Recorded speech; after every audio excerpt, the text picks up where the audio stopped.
about to join Don Neuen, co-host of Cowboy Logic Radio, and Denise Simon, host of the Denise Simon Experience, for a weekly situation report, or SITREP. 18 hours a day, Denise Simon lives her life as an Intel Analyst. 18 hours a day, Don Neuen lives his life in the world of rock and roll. 1 hour each day, Neuen receives a daily SITREP from Simon. Welcome to the Drive Time Situation Report. Fasten your seatbelt. You are now in Don Neuen's car, and he is calling in for his SITREP.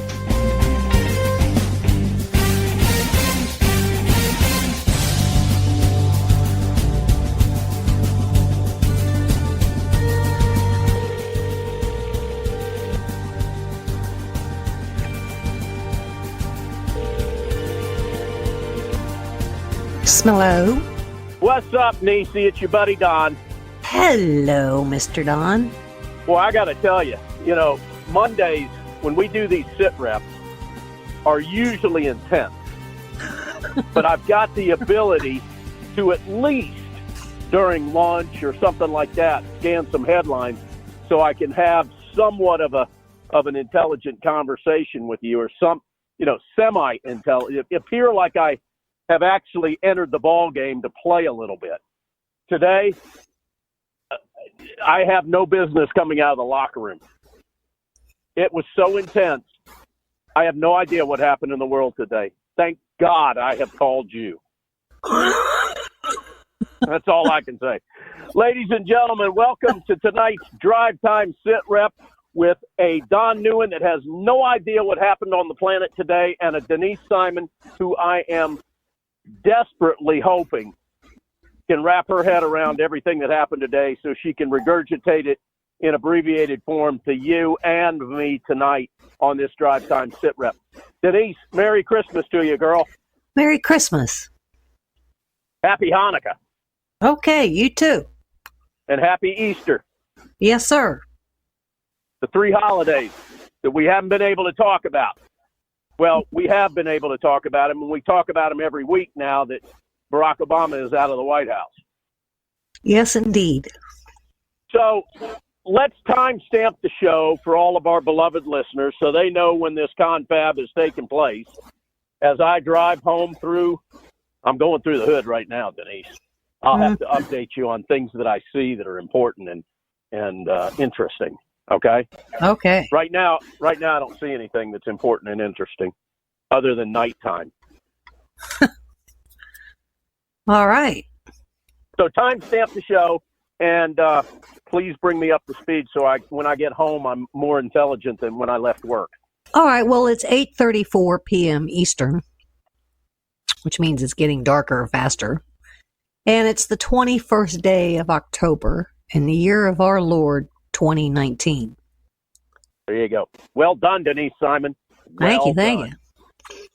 All right, Niecy. I don't even know what to ask you. Well, let me help you out here. Nothing really happened today that was earth-shattering, except that the Democrats, we had a vote in the House where the Republicans wanted to censor Adam Schiff for his kooky shenanigans, and the Democrats voted to table it, meaning that he ain't going to be censored. And it was a gesture anyway, because censoring somebody means nothing. It just kind of means shame on you. He's already been shamed. So right. That was really the only event that happened, and that tells you that the Democrats, because of this vote, are perfectly fine with Adam Schiff's shenanigans. Stupidness. Well, either that or they have to play unified, because I assure you that there have got to be some Democrats out there that are going, this guy's a complete fool. And that brings me, actually, thank you for that segue, because that brings me to the actual next thing I really wanted to bring up, and that was decency. And it's been bugging me for the last couple of days given what the Democrats have done for 3 years now, it's remarkable to me that none of them have outwardly said, shame on us. So then I decided to go take a fast look, because I would think at some point some of these Democrats, some of the older ones, some of the blue dogs, some of the, the old-fashioned ones have got to be saying, I can't do this anymore. I can't be a part of this anymore. And that they would officially change parties. Now, who previously has actually changed parties? Because there have been a few, and they're interesting. I'll start off with Theodore Roosevelt. He was a progressive Republican, and then he apparently got pretty dissatisfied. And so in 1912, at the Republican convention, he formed his own party, but then he lost his bid for a third term in office, and then he later came back to the GOP. Then we had Wendell Willkie in 1940, who was a Republican in 1932. He decided he was going to leave the Democrats in 1939 after a dispute with the Franklin Roosevelt administration, so he became a Republican. Ronald Reagan was originally a Democrat and supported the New Deal, but after a while in 1962, he changed parties, essentially saying, I didn't leave the Democrat Party, they left me. Strom Thurmond, who was a segregationist candidate in 1948 and served in the U.S. Senate in the 1950s, well, he switched to the Republican Party in the middle of the civil rights battle, as many Democrats decided they were going to support the Johnson administration. Elizabeth Dole, well, she served as a Democrat in the Johnson administration, but she stayed on during the Nixon administration, and she switched parties in 1975. Hillary Clinton, she actually was one of the Goldwater girls. She was a young Republican. She campaigned in Arizona for Goldwater, but in 1960, she decided, or 68, I think, she decided she was going to switch to Democrat. Leon Panetta, he was once a Republican. And then in 1971, he switched parties over the civil rights policies of the Nixon administration.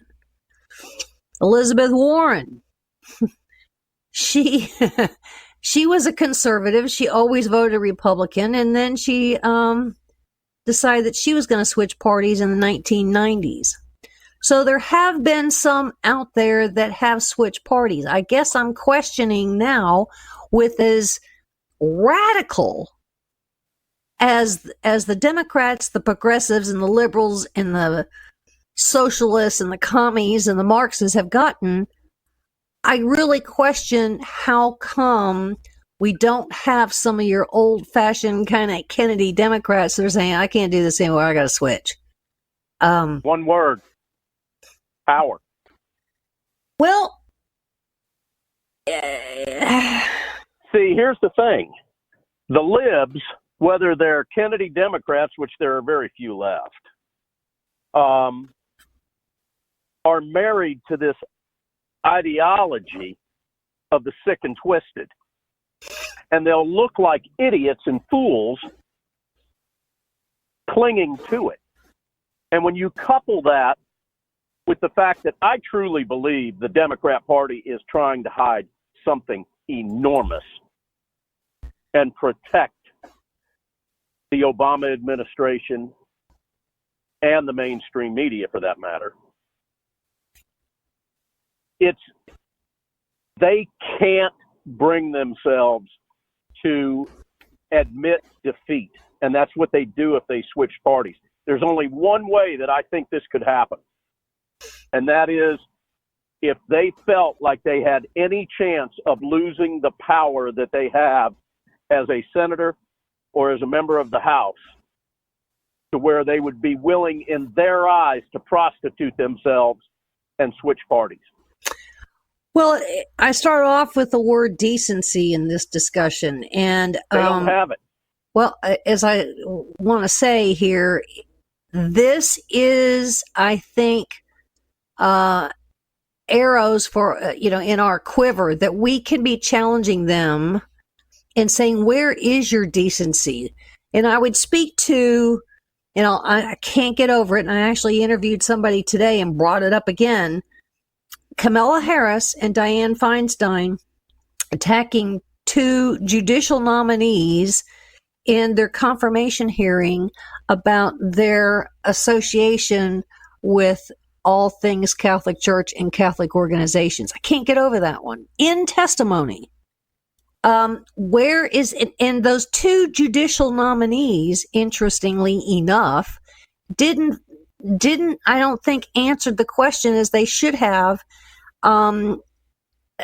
with something that sounded like, how dare you ask me, because the First Amendment gives me those protections.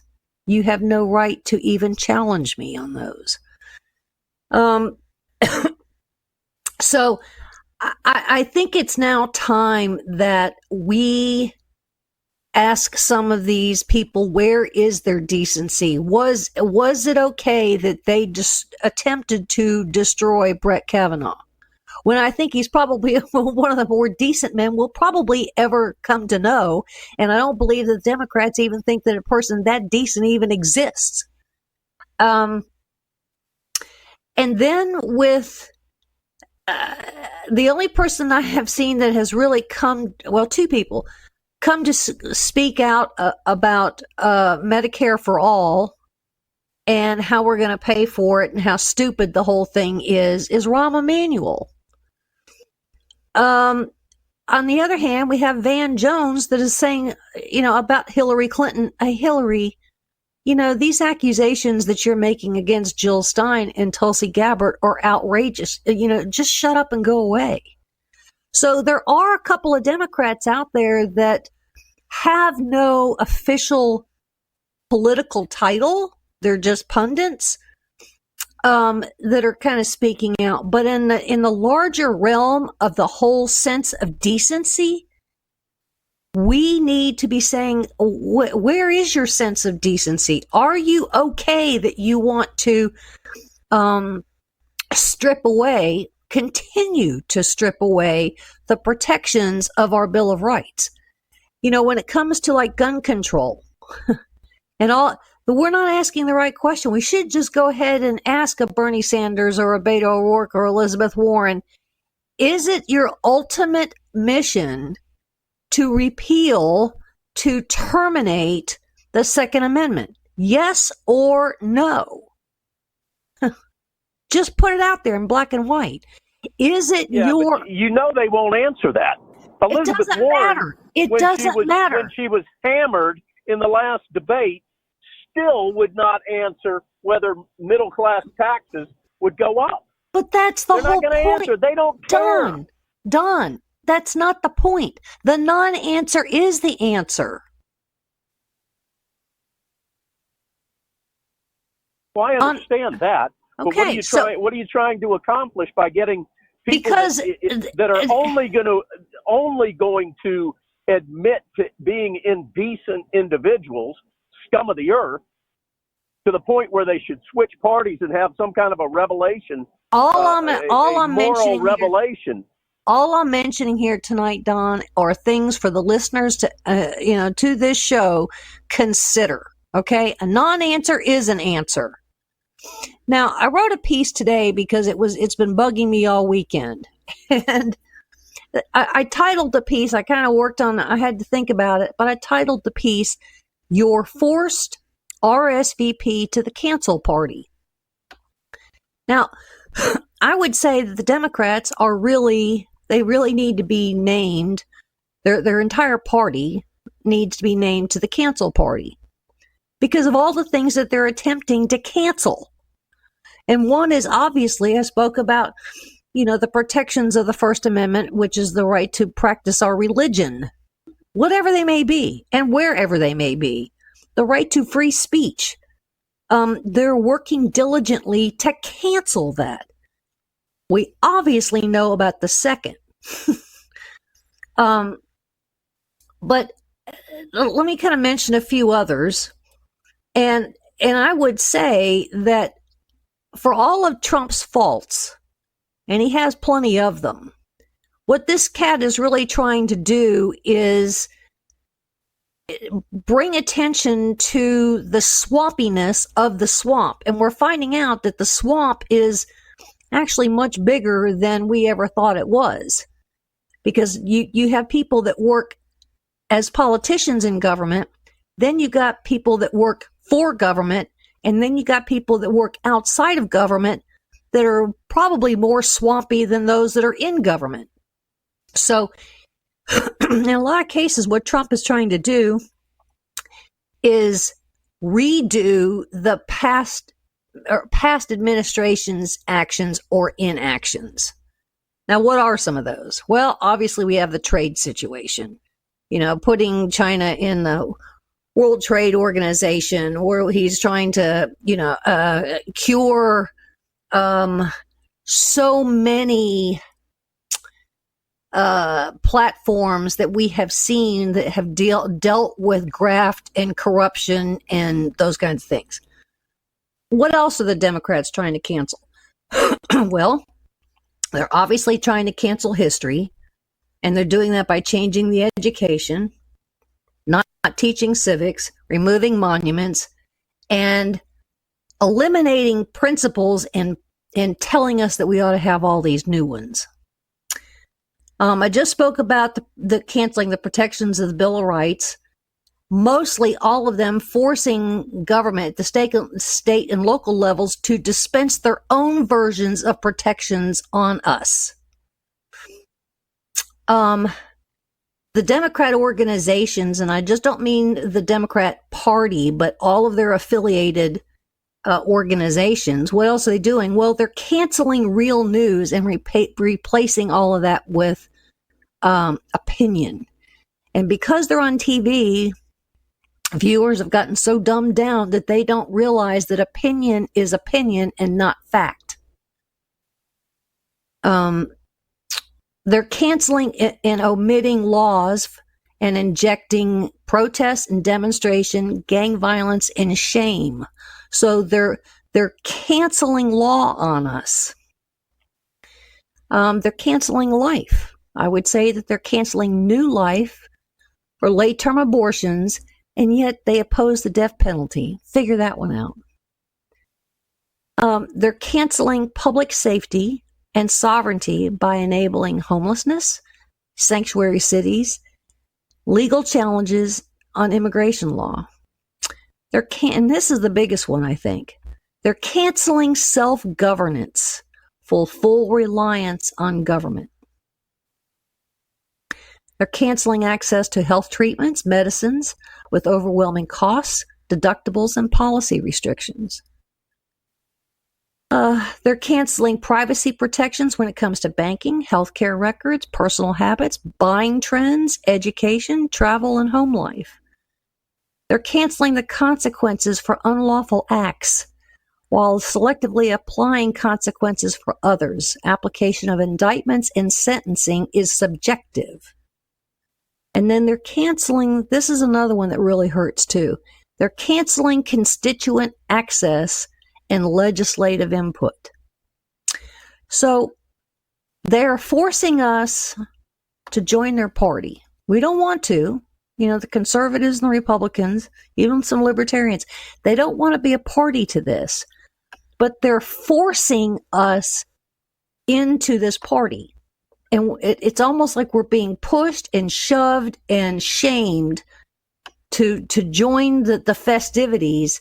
And they're not even really asking for an RSVP. They're taking the RSVP from us, saying you will be a part of this. So there's some other things of the whole sense of decency that I cannot believe that we don't have some of these Democrats that said, I can't do this anymore. It's really kind of remarkable to me that somebody just doesn't take a stand. One person, can you about imagine one person out there that might just say, okay, what we've done and what I've seen so far, what's come across my desk, what comes across in the media is just no longer tolerable. Even if I think Joe Lieberman went from a Democrat to an independent before he retired. Right. So it has happened, and I think we have a chance to say, if you can't have any shred of decency, then you belong where you are in the Democrat Party. And I think that's part of what the Republicans and the conservatives need to be saying to them. What say you? I say that, first of all, that was a fascinating punch list, a well thought out list of cancels. Thank you for that.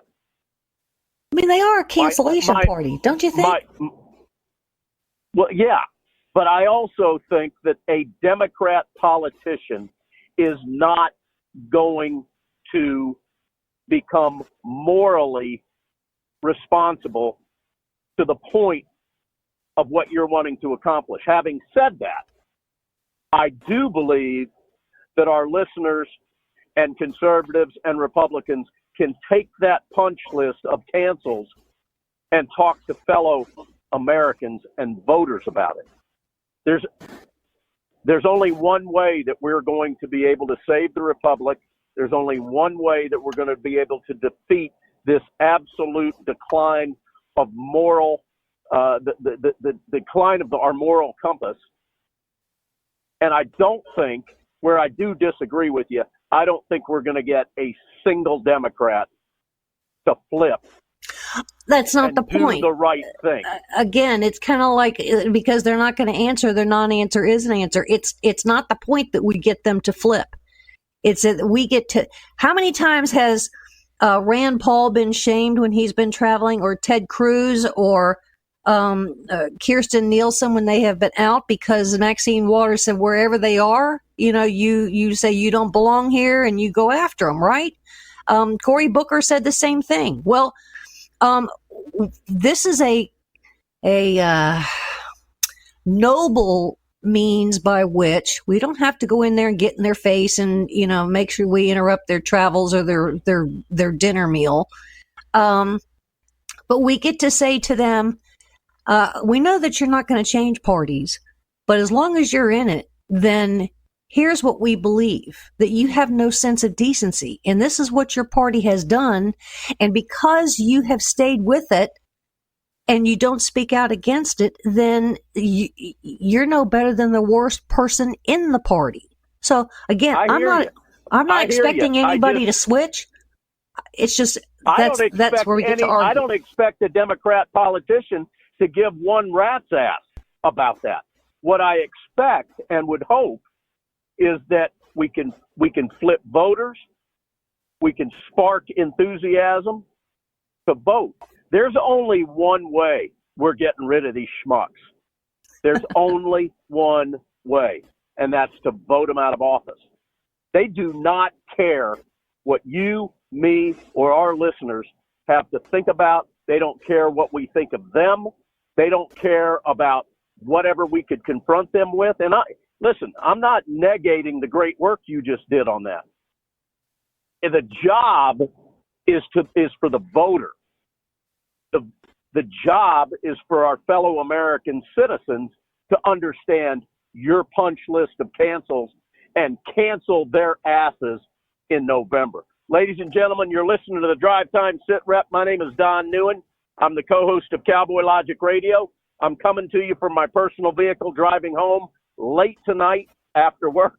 Denise Simon is on the other end of this conversation. And Denise, a big hat tip. That was a beautiful, beautiful list of cancels. We got to go to a break. When we get back, we're going to pick up wherever Denise Simon wants to pick up, maybe right where we're leaving off. You're listening to the Drive Time SITREP.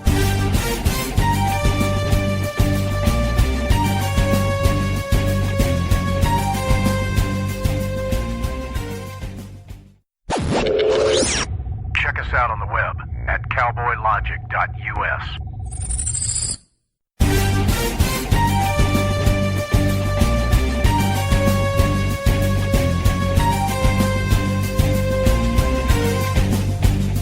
Welcome back to the Drive Time Sit Rep, ladies and gentlemen. My name is Don Neuen. You've got on the other end of this conversation the stellar and the gifted Denise Simon.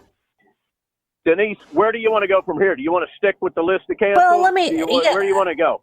We did the list of cancels, but let me kind of go on a little bit here because just a couple of months ago, Pew Research did an interesting study. And in this study, they are seeing the declining levels of trust in the country, and it's shaken their confidence in government and elected officials and whether they even trust each other. And if they don't trust each other, then we can't trust them. And 3/4 of Americans say that their fellow citizens' trust in government has been shrinking, and 64% believe that about people's trust in each other. So it's a condition that our mutual friend Tom Del wrote a book about in the divided era, is that we have fractured, and that fracture comes down to there's just no more trust anymore.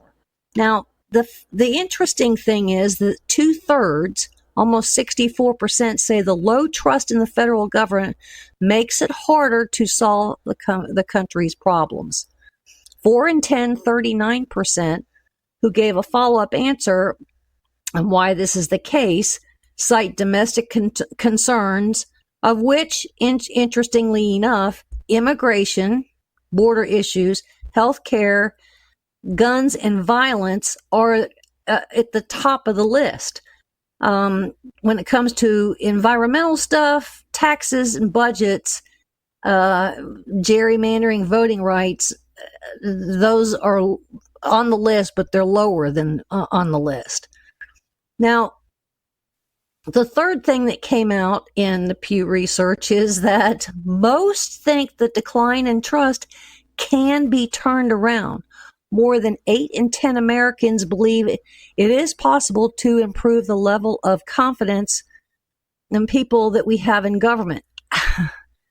Well, I'm happy to see that. I don't feel it. I would not be part of that 84%, but that it does tell me that it in the very fiber of 84% of Americans, there is goodness, because they want some goodness to come of all of this. So I was happy to see number 3. I don't necessarily buy into it, but if that is actually true, that 84% believes that we can improve the level of confidence in government, goodness, I hope that's the case. And I want to know who the 14. What'd you say the percentage was? 84%. Okay, what about the 16% that doesn't think that that's me. government can be improved? That's me. Come on. I mean, go to a DMV. Maybe that's people that just haven't been to a DMV. Although, I have to say that the Carroll County DMV, where Donna and I live, is stellar. So well, mine in Pinellas, mine in Pinellas County is outstanding too, to be honest with you. Well, you know why, Denise? Because in Pinellas County, you've got a lot of old people. They usually don't even go. What are you trying to say? You know what I'm trying to say. All right. Well, I have absolutely that government is is doing any kind of a good job. Hey, can I hit you with a question and ask you to speculate? Sure. All right. The IG report that's supposed to be coming out very shortly. Yeah. I know how you feel about IG reports. Jim Jordan seems to be pretty excited about it, as does Meadows and the guy Donna likes, Matt Gaetz. But I'm actually more looking forward to Durham and Barr's report. Your thoughts on those reports? Well, you pretty much summed it up. We've been hearing that the Pfizer report's ready. And I think what they're necessarily doing is getting out the black marker to determine what has to be redacted, which takes a fleet of attorneys from all kinds of agencies in order to do that. So I think that's probably where we are in the final touches of that before it's published. Now, we heard it was going to be Friday, and then Friday, and then Friday, and then Friday, and Friday. Yeah, it's like the contractor in the movie Money Pit. 2 weeks. Hey, you do realize that if they redact one syllable of one word throughout the entire report, the Democrats are gonna cry foul and say, "Hey, we can't. We don't know what we have to have an unredacted version of that." Well, and that could be what's happening now, is that they're not even going to put the redactions in it. So if they're not there, then there's nothing that's going to be crossed out. Yeah, and then they're going to go, "Hey, this isn't the whole report." Well, they wouldn't know that, would they? Yeah, somebody will leak it. As far as Durham goes, and AG Barr goes, their work, I think, is going to take an awfully long time to do. So I don't expect those any kind of temperature gauge on their work anytime soon at all. In fact, other than Denise Simon, you've said it over and over and over. In politics, timing is everything. Which is what I started to say, is if it comes out at all, it will come out probably February of March of next year. I'm fine with that. Yes. I just want it to come out, and I want it to be frickin' scathing.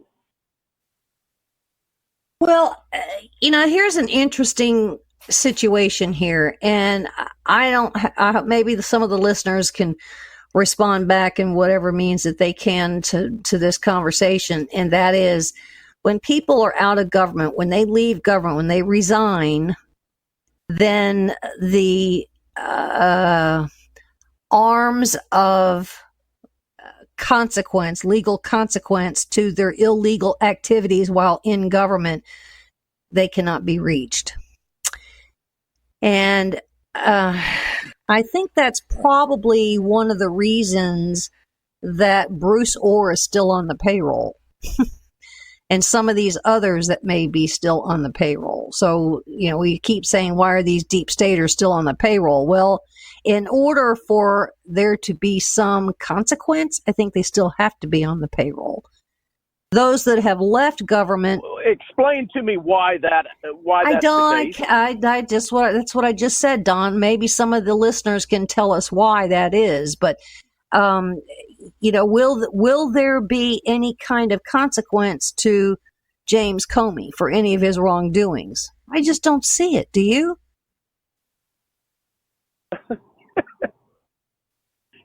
The problem I have with that? I don't even need to say the problem I have with that. So you're telling me that if Orr decides to resign tomorrow, nothing could be done to him? Well, under some BS legal protection that he used to be a government employee and now he's not, so he could have committed murder while a government employee. But now that he's resigned, he doesn't have anything to worry about? What loophole is that? I can't answer that. I just think about it here for a second. When it comes to all things Hillary's email server, whether Comey was going to let her off the hook or not, even if he decided that he was going to prosecute, what was going to be her consequence? She was out of government at the time. But I don't. That does not compute with me. Well, it doesn't compute with me either. That's just consider it. The bottom line, ladies and gentlemen, the takeaway here is that if you want to commit crimes Go ahead and do it, and but as get soon as away you do with them. it, then quit. Yeah, go to work for the government, commit all the crime you want, and especially if you can work your way and weasel your way in as a politician into the House or the Senate, you can do anything you damn well please. And then just as the kitchen starts getting hot, quit. And then CNN or MSNBC will hire you. I rest my case.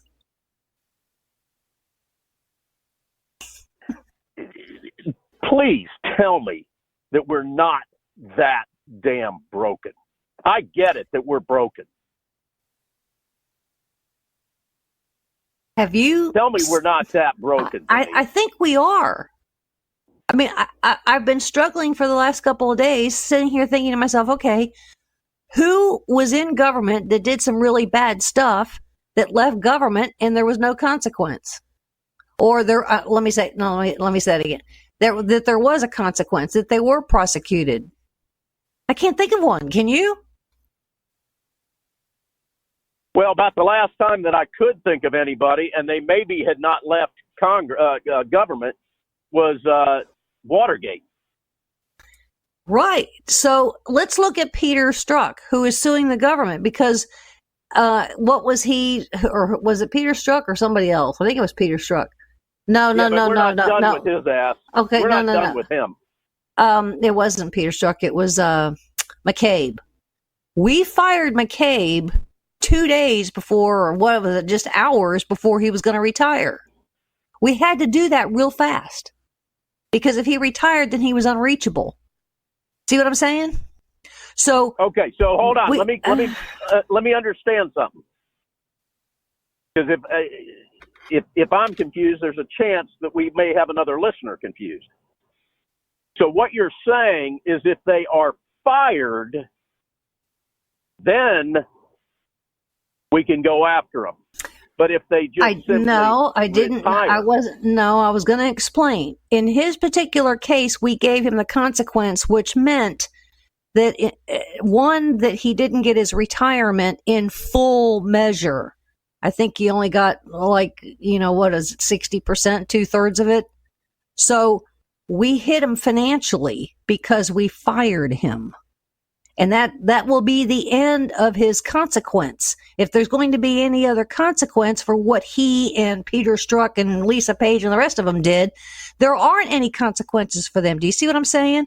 We fired McCabe. So the best we could do was take away some of his retirement/pension. That doesn't compute with me. Doesn't make any sense. And I know your response is, well, okay. It is, but I mean... Because I know you like a sister. But the thing is, getting fired for wrongdoings as a federal government employee does not exonerate you from being charged for criminal activity or indicted under criminal charges. I cannot compute how that could possibly be the case. We have a couple of people that worked for NSA or, whatever, high security agencies. That girl, whatever her funky name was in Georgia, what was her name? Precious or whatever her name was. That she had been stealing documents and putting in her pantyhose. What the heck was her name? Right, yeah, I know who you're talking about. Okay. She was tried and convicted still as an employee. And we've had 4 or 5 others that were tried and convicted as employees. But, or contractors, legitimate contractors, which means you're on government payroll. Those that have left that did some really bad things while they were there, there haven't been a consequence applied. Think about that for a second. That woman you're talking about out of Georgia, she's a small-time drug dealer. We've got a bunch of El Chapos marching their butts around D.C., and they need to go down. Do me a favor, between now and next week, between now and next week's SITREP, see if you can figure out and substantiate this. This is like trying to pass a kidney stone the size of Stone Mountain, having you tell me that once they leave, they're immune. I cannot fathom that. And I will be absolutely nauseous next week if you go, yeah, here's the deal. Here's what happened. Okay, but, all right, let me also add in. Let me throw this in the mix. We had it started off, I think, with Al Franken, and then we had a bunch of other people in Congress that were doing some, sexual predatory activities while they were on the payroll. Well, what did we do? We went to this cockamamie account that was set up by Congress and was managed over at the U.S. Treasury that paid off these girls that were the accusers. And then these members of Congress were not prosecuted because we paid them off, signed the non-disclosure, right, and then they slowly resigned. Okay? So none of them were prosecuted. None of them. And it happened while they were in office. I get it. And that fund pisses me off, and there ought to be a way that is terminated. What I want to find out, Denise, is whether they can and have not been prosecuted in the past 3 decades, or if they can't be prosecuted. That's what I want to find out.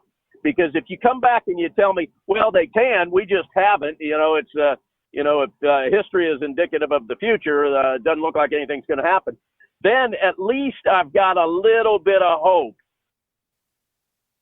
that something could happen. But if you come back next week and you go, no, here's the deal. They cannot be. Once they leave, they are immune to prosecution. Then I'm going to encourage all of our listeners to get jobs in the federal government. Yeah. Because that's your do not go to jail and pass go 5,000 times and then get hired by CNN or MSNBC as a talking head. Well, I've kind of presented the case, and I can't think of anybody who was in government that has left government that went to jail, right? Can you? No. Okay. But I just want to find out if they have immunity or if they just nobody's had to do anything yet. Well, my sense is out of hundreds of them, maybe even thousands of them, we haven't heard of one that the Department of Justice decided to pursue that I know of. As egregious. Gotta keep the faith in Barr. Gotta keep the faith in Barr. Come on, AG Barr. When it comes to AG Barr, now here's the interesting thing: is the people that he is necessarily after, whether he's after the Brennans or the Clappers or the Susan Rices or whoever else. I don't think that any of them will be prosecuted. Those that could be prosecuted that did not come forward, as is their duty, are those that knew about this and were part of the scheme. And that is the unknown place that I think we have the Democrats that are panicking. And that takes me actually to the next issue, and that is the Trump phone call with Zelensky of Ukraine. They're absolutely freaked out of this phone call. You notice that all of a sudden that Adam Schiff doesn't want to call in the whistleblower now and have him give him testimony. The whistleblower is persona non grata. We don't even want to talk about the whistleblower anymore. But it's all things Ukraine. How many people were involved in all things Ukraine, inside government and outside government? Now, I would precisely. And so that's why all things have changed up in this impeachment inquiry when it comes to where they're actually setting their sights their target sites is on this phone call. Well, why is that? Well, because Nellie Orr, Bruce Orr's wife, in her testimony said that Fusion's GPS source was Ukraine, a fellow by the name of Lashenko. Okay? That's why they're panicking. Now, if you've got the Adam Schiffs, if you got the Nancy Pelosi's, if you got, we can't do Elijah Cummings, he's no longer with us, but if Jerry Nadler or whoever else, if they already know these things, they could put them in some real jeopardy because they're still holding office. Now, we can't go after Nellie Orr because she was a contractor for Fusion GPS. She didn't work for government, although she essentially worked for her husband, and he's still on the payroll. So there could be a consequence there. We don't know. But that's the reason that they're not in a panic about the China phone calls and all these other kinds of, they're in a panic about the Ukraine phone call. And that's the only thing they're in a panic about now. Which includes, I would argue, the DNC, because we have this crazy woman over there at the DNC by the name of Alexandra Chalupa. Well, she was she was the Democratic operative from Ukraine that gave a presentation to Ukrainians on Paul Manafort and to other journalists in Washington, D.C.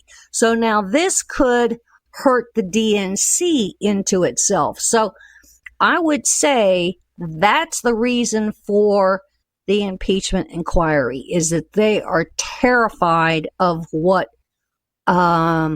relationships have been built, including Rudy Giuliani, with Ukraine.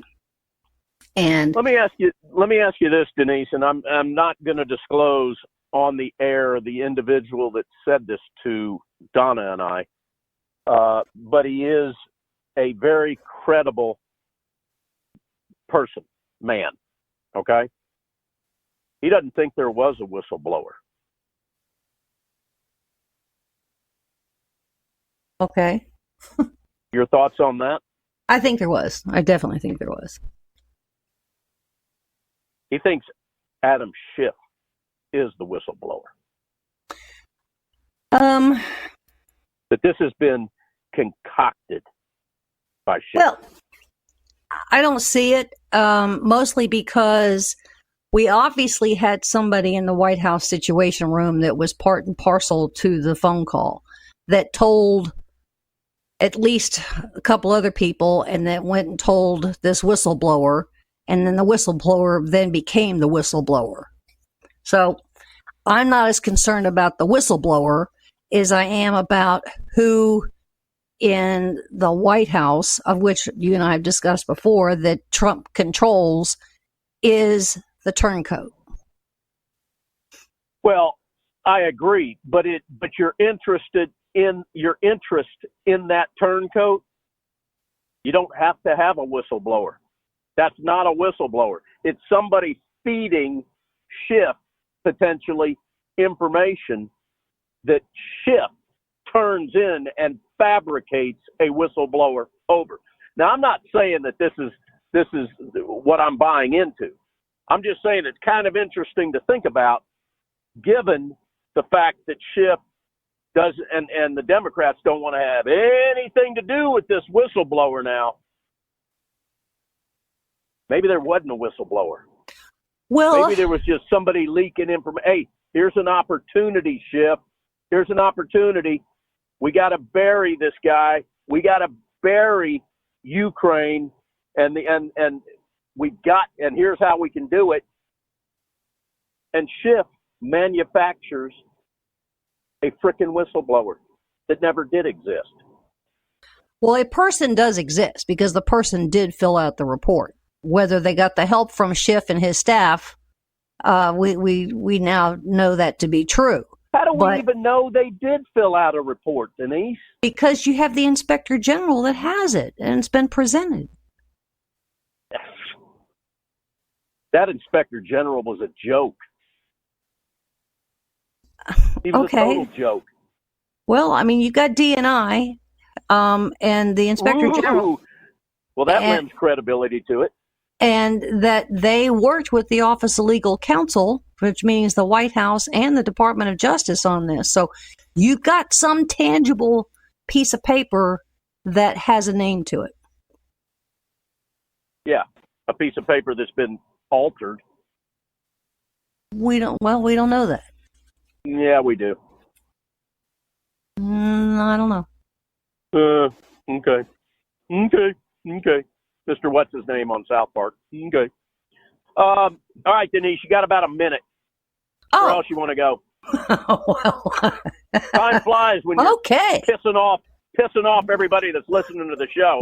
Well, I guess the big thing is, if you leave government, are you immune from prosecution?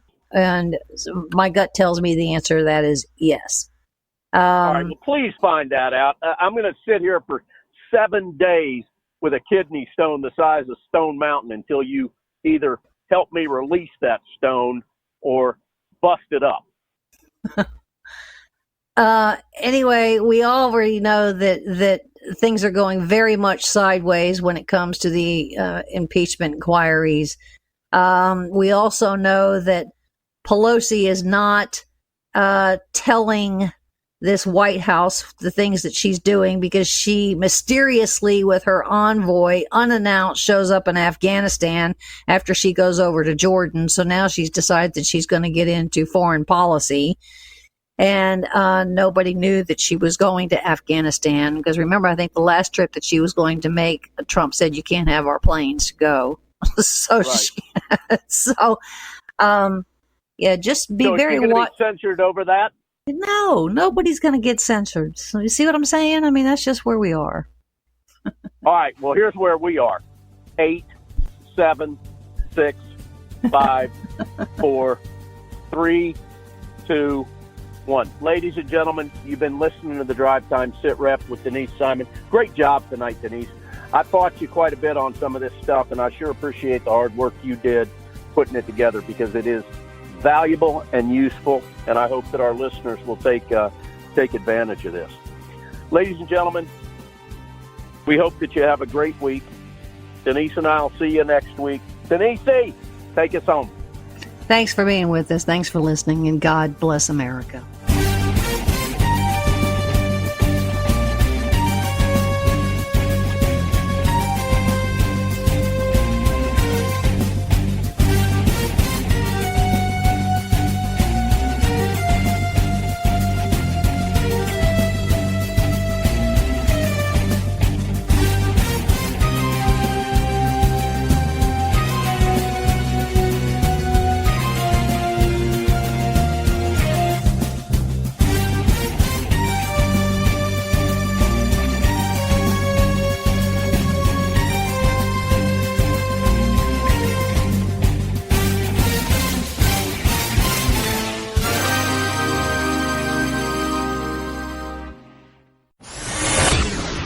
Check us out on the web at cowboylogic.us.